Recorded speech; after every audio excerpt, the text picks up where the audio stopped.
Tahu kalian apa itu ketenagakerjaan? Ketenagakerjaan adalah segala sesuatu yang berkaitan dengan pekerja atau buruh, baik sebelum masa kerja atau pre-employment, selama masa kerja atau during employment, dan setelah masa kerja, post-employment.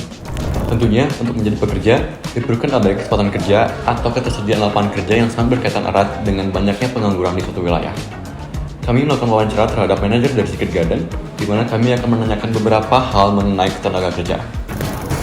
Kita mau untuk mempertanyakan beberapa pertanyaan. Kira-kira berapa jumlah pekerja di Secret Garden pada saat ini?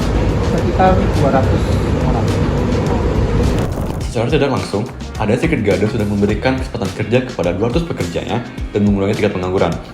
Tentunya penyediaan lapangan kerja ini berdampak pada perekonomian dengan memberikan kesempatan kepada masyarakat untuk memenuhi kebutuhannya sehari-hari, serta membantu untuk memberikan kesejahteraan masyarakat Bali. Bagaimana dengan struktur pekerjanya seperti bagian manajemen, marketing, dan lain-lain? Kalau mengenai struktur, berarti artinya kamu menanyakan divisi atau departemen apa aja yang ada di Garden. Yang pasti pertama ada departemen finance, accounting, di bawahnya adalah finance sendiri, accounting sendiri, dan purchasing. Kemudian ada departemen IT, kemudian ada departemen HRDA, di mana di HRDA itu adalah HRD, kemudian DA, dan legal. Kemudian ada departemen operation, di mana di situ ada operation sendiri, kemudian ada yang support yaitu dari teknisi atau engineering, kemudian ada bagian kebersihan, kemudian ada public, serta outlet resto, Black Eye Coffee, dan Autonoma Empori. Kemudian ada juga bagian yang lain, sales and marketing, di mana di bawahnya ada sales dan marketing. Dapat disimpulkan bahwa para pekerja dibagi untuk bekerja pada divisi atau departemen yang berbeda-beda, berdasarkan sifat kerjanya dan keahliannya masing-masing. Jadi jenis tenaga kerja itu dibagi menjadi dua, yaitu yang pertama adalah tentang sifat kerjanya, yaitu tenaga kerja rohaniah dan jasmaniah. Tenaga kerja rohaniah adalah mereka yang melakukan pekerjaannya lebih banyak menggunakan proses pemikiran, gagasan, ide, dan sebagainya. Contohnya adalah direktur, manajer, konsultan. Sedangkan tenaga kerja jasmaniah adalah tenaga kerja yang mereka melakukan pekerjaan di mana menggunakan tenaga fisik seperti kuli, buruh, dan tukang bangunan. Dan berdasarkan keahliannya yaitu terdidik, terlatih, tidak terdidik, dan terlatih. Di mana tenaga kerja terdidik ini merupakan tenaga kerja yang mendapatkan suatu keahlian atau kemahiran suatu bidang melalui sekolah atau pendidikan, bisa formal ataupun non-formal, di mana contohnya adalah pengacara, insinyur, ekonomi, dan dokter. Lalu yang kedua ada tenaga kerja terlatih, di mana tenaga kerja ini memiliki keahlian dalam bidang tertentu yang bisa melalui pengalaman kerja, sehingga tidak memerlukan pendidikan untuk bisa menguasainya, seperti sopir, montir, dan juga pelukis. Lalu yang terakhir ada tenaga kerja tidak terdidik dan terlatih, di mana tenaga kerja ini hanya mengandalkan tenaga, seperti kuli, buruh angkutan, dan juga pembantu. Syarat perekrutan tenaga kerjanya sendiri, apakah terdapat minimal atau pembatasan usia dan tingkat pendidikannya?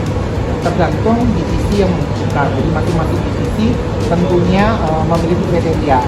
Kalau misalnya di pabrik tidak ada batasan usia, tetapi kalau misalnya di bagian SPB, kemudian dan lain sebagainya, tentunya ada persyaratan bagi perempuan yang sedang mengandung atau hamil diperkenankan untuk mengundurkan diri karena secara penampilan kan tidak pas untuk melayani tamu. Kurang lebihnya seperti itu.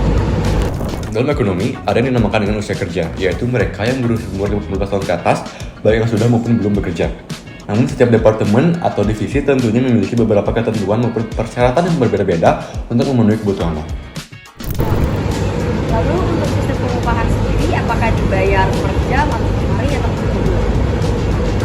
Tergantung, kita punya karyawan tetap, kontrak, dan daily worker.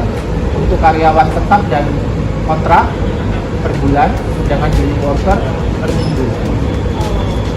Lalu jika penjualan ini melebihi target, apakah terdapat bonus ataupun upah tambahan? Jika masing-masing bagian punya pengaturan sendiri terkait insentif, komisi, dan lain sebagainya. Kalau melebihi dari target tentu pasti akan mendapat.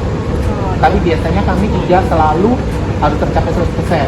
Di atas 70 atau 80% biasanya ada. Jadi pembagiannya tersendiri.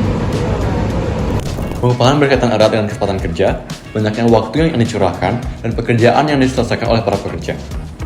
Penetapan upah sendiri dibagi menjadi beberapa jenis, yaitu berdasarkan satuan waktu yang dibagi lagi menjadi penetapan upah per jam, per hari, dan per bulan, serta berdasarkan satuan hasilnya yang pastinya sudah ditentukan pada kontrak kerja atau kesepakatan kerja.